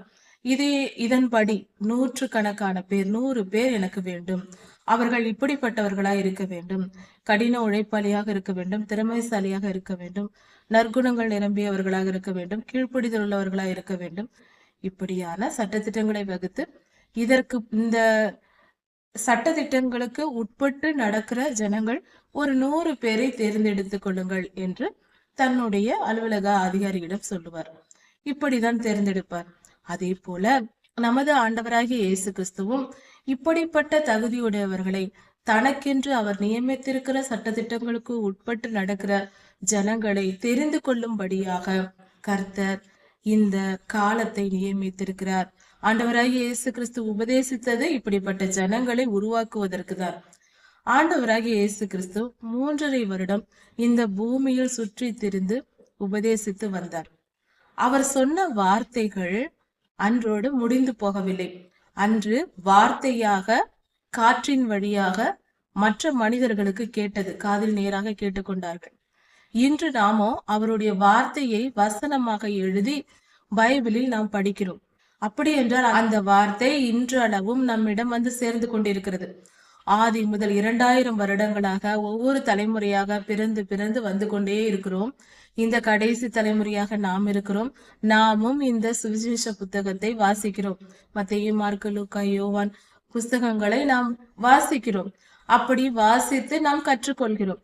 அப்படியானால் அந்த கர்த்தருடைய வார்த்தை அன்றிலிருந்து இன்று வரை செயல்பட்டு கொண்டிருக்கிறது. அந்த வசனம்தான் திருச்சபையை உருவாக்குகிறது, மனவாட்டியை ஆயத்தப்படுத்துகிறது. இப்படி பூரண அழகுள்ளவள் ஒரு பெண் என்றால், பூரண அழகு என்பது உலக பிரகாரமாக ஒரு மணவாளனுக்கு ஒரு மணவாட்டியை தேர்ந்தெடுத்தால் கண்களால் பார்ப்பார்கள். இந்த பெண் எப்படி இருக்கிறாள், உயரமாக இருக்கிறாள், அழகாக இருக்கிறாள், கண்கள் இப்படி இருக்கிறது, கால்கள் இப்படி இருக்கிறது, கைகள் இப்படி இருக்கிறது என்று தோற்றத்தின்படி பார்ப்பார்கள். அதே போல நமது ஆண்டவராகிய இயேசு கிறிஸ்துவும் நம் இருதயத்தின் தோற்றம் எப்படி இருக்கிறது, நாம் எப்படிப்பட்ட நீதி உள்ளவர்களாய் இருக்கிறோம், எப்படிப்பட்ட நியாயம் உள்ளவர்களாய் இருக்கிறோம், கர்த்தரை விசுவாசிக்கிற விசுவாசம் இருக்கிறதா, கற்புள்ள ஒழுக்கமான வாழ்க்கை இருக்கிறதா, கர்த்தருக்கு கீழ்ப்படிதல் இருக்கிறதா, கர்த்தருடைய சன்னதியில் காத்திருக்கும் பொறுமை இருக்கிறதா, காத்திருக்கும் தன்மை, கர்த்தருடைய கட்டளைக்காக காத்திருக்கும் குணம் இருக்கிறதா, நீடிய பொறுமை இருக்கிறதா என்று கர்த்தர் நம்மை பார்க்கிறார். இப்படி கர்த்தர் நமக்கு வேதத்தில் வசனத்தில் எப்படி ஒரு மனவாட்டி இருக்க வேண்டும் என்று சொல்லி இருக்கிறாரோ, அதாவது வேத வசனங்களை கை கொண்டு வாழ வேண்டும், எந்தெந்த சூழ்நிலையில் எப்படி வாழ வேண்டும் என்று வேதத்தில் நமக்கு சொல்லப்பட்டிருக்கிறது. ஆதியாகமத்தில் ஏவாளமா பழத்தை பறித்து சாப்பிட்டார்கள், கர்த்தருடைய வார்த்தையை மீறி. அதை படிக்கும் பொழுது கர்த்தருடைய வார்த்தையை மீறக்கூடாது, கர்த்தருக்கு கீழ்ப்படிந்து நடக்க வேண்டும், இச்சைக்கு இடம் கொடுக்க கூடாது என்ற பாடத்தை கற்றுக்கொள்ள வேண்டும். அதே போல ஒவ்வொரு முறையும் ஆபிரகாம் ஐயா சில இடங்களில் பொய் சொன்னார், அப்படி பொய் சொல்லக்கூடாது. ஆபிரகாம் ஐயா விசுவாசித்து நீதிமானாய் வாழ்ந்து கர்த்தரிடத்தில் ஆசீர்வாதத்தை பெற்றுக்கொண்டார். அது போல நாமும் விசுவாசித்து நீதி உள்ளவர்களாய் இருக்க வேண்டும். மோசே ஐயா தன்னிடத்தில் பலவீனம் இருந்தும் கர்த்தர் இட்ட கட்டளையை செய்து முடித்தார். அது போல நம்மிடத்தில் எத்தனை குறைகள் பிரச்சனைகள் இருந்தாலும் கர்த்தருக்கு கீழ்ப்படிந்து முழுமையான கீழ்ப்படிதலோடு இருக்க வேண்டும். இப்படி ஒவ்வொருவர் வாழ்க்கையிலிருந்தும் ஒவ்வொரு பாடங்களை கற்றுக்கொள்ள வேண்டும். யோசிப்பையாவுக்கு மிகப்பெரிய சோதனை வந்த பொழுதும், எத்தனை பாடுகள் வந்த போதும் கர்த்தருக்கு உண்மையாய் இருந்தார், நீதியை பின்பற்றி நடந்தார். அது அவருடைய அழகு. இப்படிதான் ஒவ்வொருவரும் அழகாய் இருக்க வேண்டும். அது சரீரத்தின்படி மட்டுமல்ல, அது நம்மளுடைய மனதளவில். அப்படி என்றால் சரீரத்தின்படி பாவம் செய்யக்கூடாது, மனதில் பாவத்தை நினைக்க கூட கூடாது. பாவம் செய்கிறவன் நினைக்காமல் செய்ய முடியாது. பாவத்தை நினைப்பதே பாவம் என்பது வேதம் நம் கட்டளையிடுகிறது. கர்த்தர் நம் நினைவுகளின் தோற்றத்தை ஆராய்ந்து அறிகிறவராய் இருக்கிறார். நம் நினைக்கும் முன்பே அந்த தோற்றம் எப்படி இருக்கிறது, டிஜிட்டலாகவே கர்த்தர் பார்த்து விடுவார். இவள் இதை நினைக்கிறாள், இது தவறாக நினைக்கிறாள், இவள் சரியாக நினைக்கிறாள் என்று கர்த்தர் கண்டுபிடித்து விடுவார். நாம் போய் கர்த்தரிடம், கர்த்தாவே நான் இதை செய்தேன், அதை செய்தேன், நான் இந்த நற்காரியங்களை செய்தேன் என்றாலும் நாம் பட்டியலிட தேவையில்லை. கர்த்தருக்கு எல்லாம் தெரியும். நாம் சொல்லலாம், தவறில்லை. ஆனாலும் நான் சொல்வதே தான் கர்த்தர் அறிந்து கொள்வார், நான் சொல்லாததெல்லாம் அவருக்கு தெரியாது என்று முட்டாள்தனமாக நினைத்துக் கொள்ளக்கூடாது. கர்த்தர் சகலத்தையும் அறிவார், அதையும் புரிந்து கொள்ள வேண்டும். நாம் அந்தரங்கத்தில் நம் நினைவுகளை, நம் மனதில் நினைக்கிற காரியங்களை எல்லாம் அறிந்து அதை செயல்படுத்துகிறவர் கர்த்தர். அதனால் நம்மை ஆசீர்வதிப்பதாய் இருந்தாலும் சரி, நாம் தவறு செய்யும் போது அடி போடுவதாய் இருந்தாலும் சரி, கர்த்தர் சகலத்தையும் அறிந்தவராயிருக்கிறார். அதனால் பயபக்தி உள்ளவர்களாய் இருந்து பரிசுத்தத்தை தரித்து கொள்ள வேண்டும். எப்படி தரித்து கொள்ள வேண்டும் என்றால், எப்படி நம் சரீரம் பூரண அழகாய் இருக்க வேண்டும் என்று சொல்லுகிறோமோ, ஒரு பெண்ணை நாம் திருமணத்திற்காக, ஒரு மணவாளனுக்காக பார்க்கும் பொழுது என்ன செய்வோம்? அவள் கண்கள் அழகாய் இருக்கிறதா, மூக்கு அழகா இருக்கிறதா, கைகள் அழகா இருக்கிறதா, கால்கள் நன்றாக நடக்கிறாளா, கால் அழகா இருக்கிறதா என்று ஒவ்வொன்றையும் பார்ப்பார்கள். ஏன் கால்களை கூட பித்த வெடிப்பு வந்து, கால்களில் காயங்கள், தழும்புகள், பித்த வெடிப்பு போன்ற காரியங்கள் இருந்தால், என்ன கால் இப்படி இருக்கிறது என்று சொல்வார்கள். பெண்களே மணப்பெண்ணை பார்த்து சொல்வார்கள், மற்ற பெண்களே சொல்வார்கள், ஏன்னா இப்படி இருக்கிறது மணப்பெண்ணுக்கு என்று. கல்யாணத்திற்கு வருகிறவர்களே சொல்வார்கள், பெண் பார்க்க வருகிறவர்களே சொல்லுவார்கள். பூரண அழகுள்ளவளாய் ஒரு மணப்பெண் இருக்க வேண்டும் என்பது நம் சமுதாயத்தின் பழக்கமா இருக்கிறது. எல்லா இடத்திலும் அப்படித்தான் இருக்கிறது. பூரண அழகு என்பது என்ன? கர்த்தருடைய பார்வையில் திருச்சபையின் பூரண அழகு. திருச்சபை என்று சொல்லும்போது ஒவ்வொரு கிறிஸ்தவர்களும் திருச்சபைதான். கிறிஸ்தவர்கள் எப்படி பூரண அழகாய் இருப்பது என்றால், அவர்கள் கண்கள் அழகாய் இருக்க வேண்டும். அப்படி என்றால் ஆவிக்குரிய நிலை அழகாய் இருக்க வேண்டும். அழகு என்றால் ஒழுங்கு என்று பொருள். ஒழுங்காய் இருக்க வேண்டும். ஒழுங்கற்றவன் அவர்களுக்குள், பொல்லாத ஆவிகள் அந்த மனிதனுக்குள் இருக்கக்கூடாது. பொய் இருக்கக்கூடாது. பொய் பேசினால் பொய்யின் ஆவி வரும். திருடினால் திருட்டின் ஆவி வரும். கொலை செய்தால் கொலையின் ஆவி வரும். விபச்சார எண்ணம் உள்ளத்தில் வைத்திருந்தால் விபச்சார ஆவி உள்ளே ஆளுகை செய்யும். இப்படிப்பட்ட பொல்லாத எண்ணங்கள் எதுவும் இல்லாமல், கலாத்தியர் 5ஆம் அதிகாரத்தில் சொல்லப்பட்டிருக்கிறது போல 17 விதமான மாம்சத்தின் கிரியைகள் இருக்கிறது. அவைகள் எதுவும் இருக்கக்கூடாது. பரிசுத்தமாய் நம் இருதயம் இருக்க வேண்டும். ஆவியின் கனிகள் 9 இருக்கிறது, அவைகளால் நிறைந்திருக்க வேண்டும். சரி, மாம்சத்தின் கிரியைகள் அந்த 17 காரியங்கள் கவனமாய் படித்து அதை எடுத்து போட வேண்டும் நம் இருதயத்தில். சண்டைகள், பிரச்சனைகள், விபச்சாரங்கள், விக்கிரக ஆராதனை, பொருளாசை, இப்படி பல விதமான இச்சைகள், களியாட்டுகள், பொழுதுபோக்கு காரியங்கள், இவைகள் எல்லாம் இருக்கக்கூடாது. களியாட்டுகள் என்றால் பொழுதுபோக்கு காரியங்கள். இப்படி பொழுதுபோக்கி கொண்டிருக்கிறவர்களும் கர்த்தருடைய ராஜ்யத்துக்குள் பிரவேசிக்க முடியாது. இப்படியெல்லாம் இருந்தால் கண் பார்வை சரியில்லாதவர்கள் என்று அர்த்தம். அந்த பெண் கர்த்தருக்கு தகுதியற்றவள். அந்த மனிதன், அந்த கிறிஸ்தவர் யாராயிருந்தாலும் கர்த்தருக்கு தகுதியற்றவர் என்று பொருள். இந்த 17 காரியங்களும் இல்லாமல் பரிசுத்தமாய் இருப்பவர்களே, ஆவியின் கனிகளால் நிரம்பி இருப்பவர்களே கர்த்தருக்கு பிரியமானவர்கள் என்று பொருள். இப்படி ஆவிக்குரிய நிலை பரிசுத்தமாய் இருக்க வேண்டும். அவர்களுடைய இருதயம் பரிசுத்தமாய் இருக்க வேண்டும். எப்பொழுதும் கர்த்தரை நினைக்கிற நினைவு இருக்க வேண்டும். கர்த்தருக்கு கீழ்ப்படுகிற மனம் இருக்க வேண்டும். இப்படி தன் இருதயத்தை காத்து கொள்ள வேண்டும். அதே போல வாயின் வார்த்தைகள், இருதயத்தின் நிறைவினால் வாய் பேசும் என்று சொல்லுவோம், வேத வசனம் இருக்கிறது. அப்படி என்றால் நம் இருதயம் பரிசுத்தமாய் இருக்கும்போது நம் வாயின் வார்த்தைகள் பரிசுத்தமாய் இருக்கும். பிறரை துன்பப்படுத்தாது, பிறரை வேதனைப்படுத்தாது. கண்டிக்கலாம், சரியான காரியங்களை, நமக்கு கீழ் உள்ளவர்களை கண்டிக்கலாம், அது தவறில்லை. காயப்படுத்தாது என்றால் அப்படி அல்ல. வேண்டும் என்று எவ்வித நியாயமும் இல்லாமல் காயப்படுத்தக்கூடாது. நம் வாயின் வார்த்தைகள் காயப்படுத்தாமல் பிறரை அணைத்து செல்லக்கூடிய ஒரு குணம் இருக்க வேண்டும். சாந்த குணம் உள்ளவர்களா இருக்க வேண்டும். அதுதான் ஆவியின் கனிகளில் 9இல் 1. இதே போல நாம் கேட்கிற விஷயங்கள் நல்லவைகளை கேட்க வேண்டும், தீய காரியங்களை கேட்கக்கூடாது. நம்முடைய சுவாசம் கூட பரிசுத்தமாய் இருக்க வேண்டும். அப்படி என்றால் தீய விஷயங்களில், அதாவது மூக்கின் சுவாசம் என்பது இச்சைக்குரிய வாசனையான உணவுகளை, அதிகமான நல்ல ருசியான உணவுகளை சாப்பிடுவதோ, வாசனையான உணவுகளை, வாசனையான பொருட்கள் மீது இச்சையாய் இருப்பதோ இதெல்லாம் கூடாது. இப்படிப்பட்ட தீய குணங்களை எல்லாம் எடுத்து போட்டு பரிசுத்தமா இருக்க வேண்டும். நம் கால்கள் பரிசுத்தமா இருக்க வேண்டும். எப்படி இருக்கும் என்றால், நாம் போகிற இடங்கள், நாம் எங்கு செல்கிறோம் எங்கு வருகிறோம் என்பது மிகவும் முக்கியம். பொல்லாத இருள் இருக்கிற, இருளின் அரண்கள் இருக்கிற, பொல்லாத ஆவிகள் தங்கி இருக்கிற கூடாரங்கள் இருக்கிறது, உலகத்தில் எங்கும் இருக்கிறது. அப்படிப்பட்ட இடங்களுக்கு நாம் போகக்கூடாது. பாவம் செய்கிற இடங்கள், விக்கிரக ஆராதனை, விபச்சாரம் செய்கிற இடங்களுக்கு போகக்கூடாது. அப்படிப்பட்ட இடங்களுக்கு போகாமல் இருந்தால் நம் கால்கள் பாதுகாக்கப்படுகிறது. நம்முடைய செயல்கள் பரிசுத்தமாய் இருக்க வேண்டும். அது எப்படி இருக்கும்? நம்முடைய செயல்கள் திருடாமல் பிறருக்கு உதவி செய்கிற கரங்கள் நம்மிடத்தில் இருக்க வேண்டும். பிறருக்கு எந்தவித தீமையும் செய்யாத குணங்கள் நம்மிடத்தில் இருக்க வேண்டும். இப்படி இருப்பது கர்த்தருக்கு நம் கரங்களை பரிசுத்தமாய் காத்துக் கொள்வதற்கு சமமாய் இருக்கிறது. இப்படி ஒரு மணப்பெண் எப்படி பரிசுத்தமாய் இருக்க வேண்டுமோ, பூரண அழகுள்ளவளாய் இருக்க வேண்டுமோ, அது போல கர்த்தருடைய பிள்ளைகள் பூரண அழகுள்ளவர்களாய் இருக்க வேண்டும். 10 கட்டளைகளையும் கடைபிடித்து நடக்கிறவர்களாய் இருக்க வேண்டும். 2 கற்பனைகளையும் மீறாதவர்களாய் இருக்க வேண்டும். கர்த்தர் சொல்லியிருக்கிற மலை உபதேசங்களை கேட்டு கீழ்ப்படிந்து நடக்கிறவர்களாய் இருக்க வேண்டும். இப்படி நம் இருதயத்தை பரிசுத்தமாய் காத்து கொண்டு கர்த்தருக்கு பரிசுத்தமாய் வாழ முயற்சி செய்து கொண்டு பரிசுத்தமாய் வாழ வேண்டும்.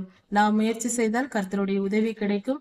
அவருடைய கிருபையினால் நம்மால் பரிசுத்தமாய் வாழ முடியும். இப்படி மணப்பெண்ணாக ஒரு கிறிஸ்தவர் மாற வேண்டும். அவர்கள் ஆணாக இருக்கலாம், பெண்ணாக இருக்கலாம், எந்த வயதில் சிறு குழந்தையாய் சிறு பிள்ளைகளாய் இருக்கலாம், பெரியவர்களாய் இருக்கலாம், எந்த வயதையொத்தவர்களாய் இருந்தாலும் கர்த்தருக்கு மணவாட்டிதான்.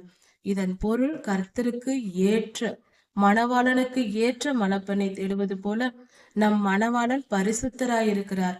அவர் பூரண அழகுள்ளவர். அவரிடத்தில் எந்தவித மாசு மறுவும் இல்லை. அவர் பரிசுத்த தெய்வம். அதை போல நாமும் பரிசுத்தமாய் இருந்தால்தான் அவருடைய அருகில் போய் நாம் நிற்க முடியும். நம்மால் நம்மையே பரிசுத்தமாக்கி கொள்ள முடியாது. நாம் முயற்சி செய்து வேண்டி கேட்டுக்கொண்டால் கர்த்தர் நம்மை பரிசுத்த பாதையில் நடத்துவார். ஆனால் விருப்பத்தை நாம் தான் தெரிவிக்க வேண்டும். கர்த்தாவே, என்னை சுத்திகரியும், என்னை பரிசுத்தப்படுத்தும் என்று நாம் கர்த்தரிடத்தில் ஜெபிக்க வேண்டும். நாம் வசனத்தை படிக்கும் போது சில நேரங்களில் கீழ்ப்படிவோம், சில நேரங்களில் நம்மால் கீழ்ப்படிய முடியாது. கீழ்ப்படிந்த காரியங்கள் நன்மையே. நம்மால் கீழ்ப்படிய முடியவில்லை என்றால் அந்த காரியங்களுக்கெல்லாம் கர்த்தர் சில சோதனைகளை அனுமதித்து நமக்கு சில துன்பங்களை கொடுத்து நம் குணத்தை மாற்றி பரிசுத்தப்படுத்துவார். அப்படி நாம் கொஞ்சம் கொஞ்சமாக நம் வாழ்நாள் முழுவதும் பரிசுத்தமாக்கப்படுவோம். அப்படி பரிசுத்தமான பின்பு கர்த்தர் நம்மை எடுத்துக்கொள்வார். இப்படியாக ஒரு மணவாட்டி ஆயத்தமாய் இருக்க வேண்டும். கிறிஸ்தவர்களின் பூரணத்துவம் தான் ஒரு அழகான கன்னி பெண்ணுக்கு அடையாளமாய் இருக்கிறது. கர்த்தரால் தெரிந்து கொள்ளப்படும் ஒரு மணவாட்டி என்பவர், ஒரு கிறிஸ்தவர் என்பவர் இப்படியாக இருக்க வேண்டும். கர்த்தர் சொல்லுகிற இந்த காரியங்களோடு ஒரு அழகான பெண்ணை பார்க்கும் பொழுது அந்த மணவாளன் மன மகிழ்ச்சி அடைகிறார். அதே போல கிறிஸ்தவர்களை கர்த்தர் பார்க்கும் பொழுது அவர் மனம் மகிழும்படி நம் வாழ்க்கை இருக்க வேண்டும். நம்முடைய வாழ்க்கை கர்த்தருக்கு மகிழ்ச்சி உண்டாக்கக்கூடியதா இருக்க வேண்டும். கர்த்தர் நம்மை நோக்கி பார்க்கிறார். என் மகள், என் மகன் எவ்வளவு எனக்கு பிரியமாய் நடந்து கொள்கிறார்கள். இவர்கள் எவ்வளவாய் என் வேதத்தை தியானித்து, வேத வசனம்தான் தாலியை போன்றது. கணவன் மனைவிக்கு இடையில் இருக்கிற தாலி போல கர்த்தருக்கும் நமக்கும் உள்ள உடன்படிக்கை யாத்திராகமம் 19-20 அதிகாரங்களில் பார்த்தால் மிக தெளிவாய் புரியும். கர்த்தருக்கும் நமக்கும் உள்ள உறவின் அடையாளமே வேதாகமம் தான். இந்த உடன்படிக்கையை கை கொண்டால்தான் நாம் கர்த்தருடைய பிள்ளைகள். கிறிஸ்தவர்கள் என்றால் வேத வசனத்தை படித்து அதை கடைபிடித்து நடப்பவர்கள் மட்டுமே கிறிஸ்தவர்கள். இது வேதம் சொல்லுகிறது. வேத வசனத்தை நாம் எப்படி கடைபிடிக்கிறோம் என்பதுதான் மிகவும் முக்கியம். 10 கட்டளைகளையும் கடைபிடிக்காமல் நம்மால் கிறிஸ்தவர்களாய் வாழ முடியாது. நாம் சொல்லிக் கொள்ளலாம், பரலோகம் சொல்லாது. பரலோகம் கிறிஸ்தவர்கள் என்றால் அவர்களுக்கென்று 10 கட்டளைகள் இருக்கிறதா என்று பார்ப்பார்கள். நம் வாழ்க்கையில் அப்படி இருந்தால்தான் நாம் கிறிஸ்தவர்கள், இல்லை என்றால் இல்லை. வேத வசனத்தை நாம் கடைபிடிக்காமல் 10 கட்டளைகள் என்றால் புதிய ஏற்பாடு மட்டும் போதுமே என்று நினைக்க வேண்டாம். புதிய ஏற்பாடு மட்டும் போதும். அது எப்படி என்றால் கர்த்தருடைய மலை உபதேசங்களை கை கொண்டால் அதில் 10 கட்டளைகளும் பூரணமாய் அடங்கும். அதனால் மலை உபதேசத்தை கடைபிடித்து நடந்தாலும் போதுமானது. இரண்டும் ஒன்றுதான், வித்தியாசம் ஒன்றும் இல்லை. இன்னும் சொல்ல போனால் 10 கட்டளைகளை கூட சுலபமாக கடைபிடிக்கலாம். மலை உபதேசங்களை கடைபிடிப்பது இன்னும் அதிகமான பாடம் படிப்பது போல. அதாவது 10 கட்டளைகளை கடைபிடிப்பது என்பது 9வது பாடம் படிப்பது போல, 9th கிரேட் படிப்பது போல. மத்தேயு புஸ்தகத்தை படிப்பது 10ஆம் வகுப்பு படிப்பது போல. அதற்குள் எல்லாமே அடங்கி இருக்கிறது. அதனால் நாம் கவலைப்பட தேவையில்லை, இதை வைத்து குழப்பிக்கொள்ள தேவையில்லை. எல்லாவற்றையும் படிக்க வேண்டும். வேதவசனம் முழுமையும் ஒவ்வொரு வருடமும் ஆதியாகமம் முதல் வெளிப்படுத்தல் வரைக்கும் ஒவ்வொரு வருடமும் படிக்க வேண்டும். ஒரு நாளைக்கு 5 அதிகாரங்கள் படித்தாலே போதுமானது. 1 மணி நேரம் அல்லது 1.5 மணி நேரம் உட்கார்ந்து படித்தாலே நம்மால் ஒரு வருடத்தில் ஒரு முறை படிக்க முடியும். ஓய்வு நேரங்களில் இன்னும் அதிகமான நேரம் எடுத்து படிக்கலாம். ஓய்வு நாட்களில் இப்படியெல்லாம் நாம் செய்யும் பொழுது வருடத்தில் ஒரு முறை வேதாகமத்தை முழுமையாய் ஆதியாகமம் முதல் வெளிப்படுத்தல் வரை வரிசையாக எந்த பகுதியும் விடாமல் முழுமையாக படித்தால் நாம் ஒரு பூரணத்துவத்துக்குள் கடந்து போவோம். அது மிகப்பெரிய அற்புதமான ஒரு காரியமா இருக்கிறது. இந்த உலகத்தை விட்டு, உலக இச்சைகளை விட்டு விலக வேண்டும் என்றால் இது அருமையான வழி. இப்படி வேதத்தை தியானிக்கும் பொழுது நாம் நம்மை அறியாமலேயே மறுரூபப்படுவதை உணர முடியும். ஒவ்வொரு முறை படித்து முடித்ததும் பார்த்தால் நமக்கே நம்மை அடையாளம் தெரியாது. நான் இந்த அளவுக்கு நல்லவளா, நான் இந்த அளவுக்கு பரிசுத்தமானவளா என்று நாமே ஆச்சரியப்படும்படி நாம் மாறியிருப்போம். கர்த்தர் அப்படி மாற்றுவார். கர்த்தருடைய வசனம் வல்லமை உள்ளது. ஜீவனுள்ள வார்த்தைகள் இவை. கர்த்தரின் வார்த்தைகள், அவை நம்மை மாற்றும். நாம் ஒன்றும் செய்ய வேண்டாம். வேதத்தை தியானித்துக் கொண்டிருந்தால் போதும், நம் சுபாவம் தானாக மாறிவிடும். அதற்காக நாம் எந்த ஒரு ட்ரீட்மெண்ட் எல்லாம் எடுக்க தேவையில்லை. மருத்துவ உதவி தேவைப்படாது. அதனால் வேத வசனத்தை படித்து கொண்டிருந்தாலே நாம் நல்லவர்களாக மாறிவிடுவோம். அதை செய்தால் போதுமானது. வேத வசனத்தை வாசிக்க வேண்டும். அதை அதற்கு கீழ்ப்படிந்து கை கொண்டு நடக்க முயற்சிக்க வேண்டும். ஒவ்வொரு முறை முயற்சிக்கும் போதும் ஒவ்வொரு படி நாம் மேலே ஏறுவோம். நம்முடைய பரிசுத்தம் உயர்த்தப்படும். இப்படிப்பட்ட பரிசுத்த வாழ்க்கையை நாம் வாழும் பொழுது கர்த்தர் பார்க்கிறார். இந்த கடைசி காலத்தில் அவருடைய வருகைக்கு முன்பாக அவர் திருச்சபையை நோக்கி பார்க்கும்போது அந்த திருச்சபையாகிய நாம் கிறிஸ்தவர்கள் மிகவும் அழகுள்ளவர்களாக கர்த்தருக்கு தெரிகிறோம். அப்படி என்றால் கர்த்தருக்கு பிரியமானவர்களாக, பரிசுத்தமானவர்களாக நாம் மாறி இருக்கிறோம். நம்மை பார்த்து கர்த்தர் மிகவும் மகிழ்ச்சி அடைகிறார் என்று வேதம் சொல்லுகிறது. அப்படி கர்த்தருக்கு மகிழ்ச்சி உண்டாக்கும்படி நாம் வாழ வேண்டும். ஆதியாகமம் 6ஆம் அதிகாரத்தில் மனிதனை படைத்ததற்காக மனஸ்தாபப்பட்டார் கர்த்தர் என்று சொல்லப்பட்டிருக்கிறது. இது எவ்வளவு வேதனையான காரியம். அப்படிப்பட்ட அவரால் படைக்கப்பட்ட மனிதர்கள், மிருகங்கள், பறவைகள், பூச்சிகள் கூட கர்த்தர் மனதை வேதனைப்படுத்தவில்லை. நாம் வேதனைப்படுத்தி இருக்கிறோம். இதை நினைத்து வெட்கப்பட வேண்டாமா? மனம் திரும்ப வேண்டாமா? கர்த்தருக்கு மகிழ்ச்சி உண்டாக்கும்படி நாம் வாழ வேண்டாமா? அவர் திருக்கரங்களால் படைக்கப்பட்ட நாம் அவருக்கே வேதனை உண்டாக நாம் இருக்கலாமா? நம்முடைய பிள்ளைகள் நம்மை வேதனைப்படுத்தும் போது நமக்கு எவ்வளவு துன்பமா இருக்கிறது. என் பிள்ளைகள், நான் பெற்று வளர்த்த பிள்ளை என்னை இப்படி வேதனைப்படுத்துகிறானே என்று சொல்லுகிறோம் அல்லவா? இதுவே இவ்வளவு வலிக்கிறதே. கர்த்தர் நம்மை சிருஷ்டித்த கர்த்தராயிற்று. அவரை நாம் எவ்வளவு வேதனைப்படுத்துகிறோம். பாவம் செய்து செய்து அக்கிரமமாய் வாழ்ந்து வாழ்ந்து எவ்வளவு செய்கிறோம். அதற்கெல்லாம் அவர் மனம் எவ்வளவு துன்பப்படும், எவ்வளவு வேதனைப்படும். அவர் பரிசுத்த தெய்வம் அல்லவா? அவரை நாம் வேதனைப்படுத்தலாமா? மனம் திரும்புவோம், பரிசுத்தமாவோம், கர்த்தருக்கு மகிழ்ச்சி உண்டாக்குவோம். இப்படி மனவாட்டியாக கிறிஸ்தவர்கள் எல்லாம் பரிசுத்தமாய் ஆயத்தமாகி பரிசுத்தமான வாழ்க்கையை மேற்கொண்டு பரிசுத்தமாய் மாறி பரிசுத்தவான்களாய் மாறி கர்த்தரை அழைக்கிறோம். நாம் அழைக்க வேண்டும். அப்பா வாரும், எங்களோடு வாரும், எங்களை ஆளுகை செய்ய வாரும், எங்களை வாழ வையும், உம்மோடு கூட வாழும் பாக்கியத்தை எங்களுக்கு தாரும் என்று 1000 வருட அரசாட்சிக்கு நாம் கர்த்தரை அழைக்க வேண்டும். நாம் கர்த்தருடைய சித்தத்தின்படி வாழும் பொழுது, அவருக்கு கீழ்ப்படிந்து நடக்கும் போது சில நேரங்களில் நமக்கு துன்பங்கள் ஏற்படுகிறது. அவைகளை நாம் சற்று கவனித்து பார்ப்போம். பலர் நம்மை துன்பப்படுத்துவார்கள், நம்மை வேதனைப்படுத்துவார்கள். அந்த நிலையில் இருக்கும் பொழுது நாம் கர்த்தரை நேசிக்கிறோம், கர்த்தர் மேல் அன்பு கூறுகிறோம் என்பதற்காகவும், பரிசுத்த வாழ்க்கை மேற்கொள்கிறோம் என்பதற்காகவும் புற ஜாதியார், பாவம் செய்கிறவர்கள் நம்மை தூஷிப்பார்கள், வேதனைப்படுத்துவார்கள். அதை நாம் பொருட்படுத்த கூடாது. கர்த்தரிடத்தில் அன்பாயிருக்க வேண்டும், முழு அன்பாயிருக்க வேண்டும். உன்னத பாட்டு 8ஆம் அதிகாரம் 6ஆம் வசனத்தில் சொல்லப்பட்டிருக்கிறது. நீர் என்னை உம்முடைய இருதயத்தின் மேல் முத்திரையை போலவும் உமது புயத்தின் மேல் முத்திரையாகவும் வைத்துக் கொள்ளும். நேசம் மிகவும் கொடியது என்று சொல்லப்பட்டிருக்கிறது. இந்த வசனத்தை கூர்ந்து கவனிக்கும் பொழுது பல ஆழமான சத்தியங்கள் வெளிப்படுகிறது. இந்த வேத புத்தகம் உன்னத பாட்டு சாலமோன் ராஜாவின் காலத்தில் எழுதப்பட்டது. அதாவது சுமார் கிமு 500 வருடங்களுக்கு முன்பாக எழுதப்பட்ட காரியம். நமது ஆண்டவராகிய இயேசு கிறிஸ்து பிறப்பதற்கு 500 வருடங்களுக்கு முன்பாக எழுதப்பட்டது. 900 அல்லது 800 வருடங்களுக்கு முன்பாக எழுதப்பட்டது என்றும் சொல்லலாம். இந்த சமயத்தில் எழுதப்பட்ட வார்த்தையில் சொல்லப்பட்டிருக்கிறது ஒரு தீர்க்க தரிசன வசனம். அதாவது கர்த்தருடைய இருதயத்தில் முத்திரையை போலவும் அவருடைய புயத்தில் முத்திரையை போலவும் அவருடைய கைகளில் முத்திரையை போலவும் என்னை வைத்துக் கொள்ளும் என்று மணவாட்டி சொல்வதாக. இது சிலுவையில் நிறைவேறியது. ஆண்டவராகிய இயேசு கிறிஸ்துவின் திருக்கரங்களில் முத்திரையை போல ஆணியால் அடித்தார்கள். அந்த காயம் இன்னும் இருக்கிறது அப்பாவுக்கு. அவருடைய இருதயத்தில் ஈட்டியால் குத்தினார்கள். அவர் இருதயத்திலும் முத்திரை போடப்பட்டிருக்கிறது. அந்த வழியாக தான் நாம் அவருக்குள் நுழைகிறோம். இப்படி தீர்க்க தரிசன வார்த்தையாக இந்த இடத்தில் சொல்லப்பட்டிருக்கிறது. கர்த்தர் நம்மேல் வைத்திருக்கிற அன்பின் அடையாளங்கள் இவை. அவர் நம்மை நேசிப்பதினால் அவருடைய சரீரத்திலேயே நமக்காக அடையாளம் போட்டுக்கொண்டார். இது எவ்வளவு பெரிய காரியம்!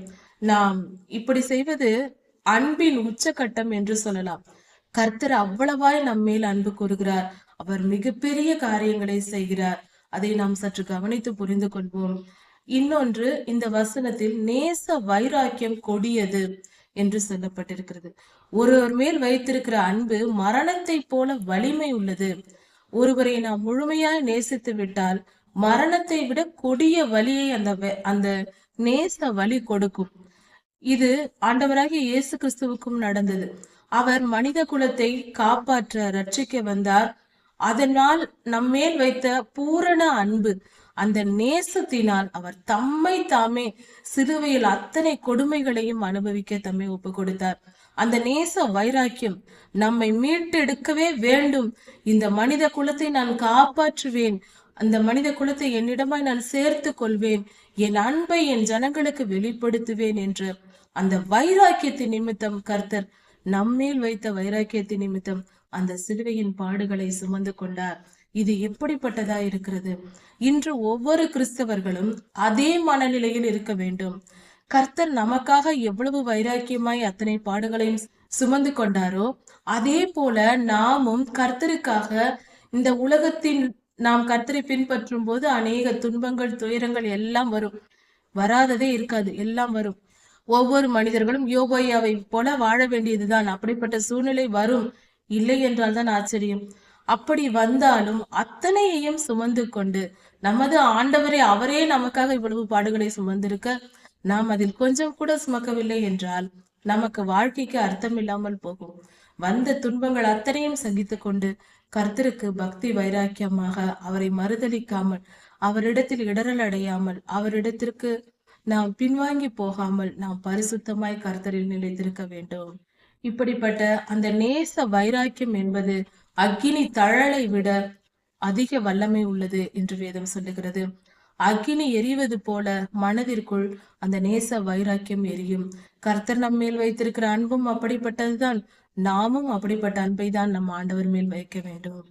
கர்த்தருக்கு முன்பாக அவருடைய திராட்சை தோட்டம் இருக்கிறது.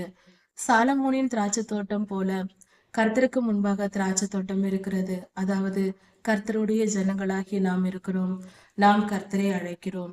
கர்த்தாவே இறங்கி வாரும், உம்முடைய திராட்சை தோட்டம் உமக்காக காத்திருக்கிறது, கனிதந்து காத்திருக்கிறது. ஆவியின் கனிகளால் நிரப்பப்பட்ட மனிதர்கள் நாங்கள் பரிசுத்தமாய் கர்த்தாவே உம்முடைய வார்த்தைகளை கை கொண்டு வாழ்ந்து உமக்காக காத்திருக்கிறோம். இந்த உலகத்தில் எத்தனை துன்பங்களையும் பாடுகளையும் சகித்து கொண்டு உமக்காக உம் திருமுகம் காண காத்திருக்கிறோம். சீக்கிரமாய் வாரும் என்று அழைப்பதாக சொல்லப்பட்டிருக்கிறது. நாமும் உன்னத பாட்டு எழுதின சாலமோன் ராஜாவை போல நாமும் கர்த்தரை அழைப்போம், பரிசுத்தத்தோடு, கர்த்தர் மேல் வைத்த நேச வைராக்கியத்தோடு. இத்தோடு உன்னத பாட்டு புஸ்தகம் முடிகிறது. அடுத்த செய்தியில் ஏசாயா தீர்க்க தரிசன புஸ்தகத்தை தியானிக்கலாம். கர்த்தர் உங்களை ஆசீர்வதிப்பாராக. மாறனாதா.